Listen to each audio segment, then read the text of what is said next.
to understand question 4, look at this. See, this is a garden, and there are three rows of plants.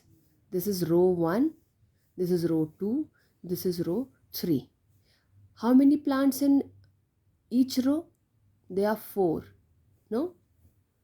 So the number of rows is not equal to the number of plants in each row, because the number of rows is 3 and the number of plants in each row is 4. Okay, and here we have 5 rows and the number of plants in each row is also 5. So this is the actual picture of question number 4. What does question 4 says? Question 4 says that there are 2025 plants. They are made ready in a seed bed. Plants are usually made ready in a seed bed and then they are transplanted into the garden. Okay, so these plants are to be transplanted into a garden. And how they are to be transplanted? They said in the garden they are to be transplanted in such a way that that as many as there are rows in the garden, we should have that many flowers in one row. Means it should be of this form. If the number of rows is 20, then the plants in each row should be 20. So that's what the question says, that the number of plants in each row should be same as the number of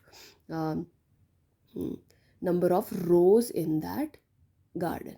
Okay, so this is, you have, now we cannot keep the rows 10 and the number of plants in each row as 10, because in that ways we will be able to plant only 100 plants. No, if there are 10 rows, 1 to 10, and in each row you have 10 plants, so 10 plants, and 10 plants how many times? 10 times total.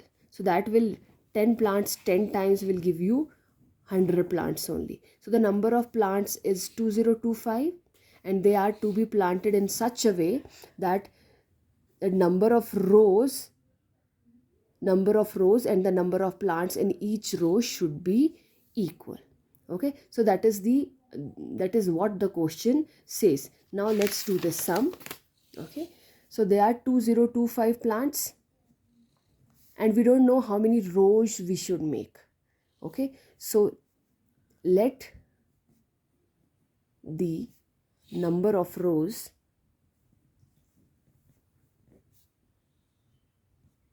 is equals to x. Therefore, number of plants in each row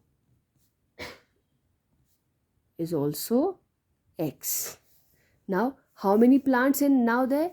If there are x rows and x plants in each row, therefore x into x is the total number of plants, and that is actually equals to 2025.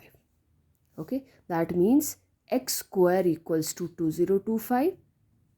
Okay, so, which means x is square root of 2025, and when you will find it out, it will come out to be 45, because it is ending with 20 using Vedic maths, as it is 25, so this digit is 5, and two consecutive numbers whose product is 20 is 4 and 5, and we will write the smaller one here. So x is equals to 45. Now end statement is number of rows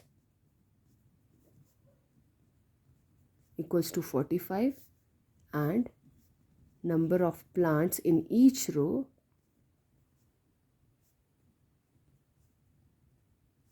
is also equals to 45. Okay, I hope you got it.